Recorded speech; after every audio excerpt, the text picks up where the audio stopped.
আসসালামু আলাইকুম এভরিওয়ান, কেমন আছেন? আশা করি সবাই ভালো আছেন। আজকে আমাদের ইফতারির সেহরির আয়োজন। এই যে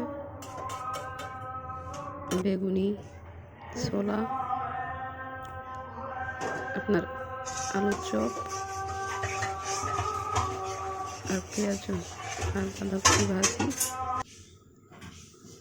মানুষ কম তো, এই জন্য অল্প স্বল্প আমাদের আয়োজন। সবাইকে জানাই রোজা শুভেচ্ছা।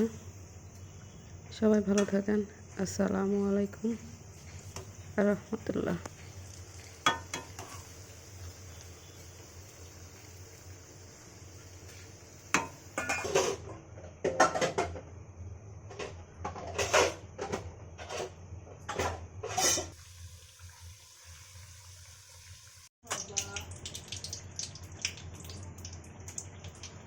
আমাদের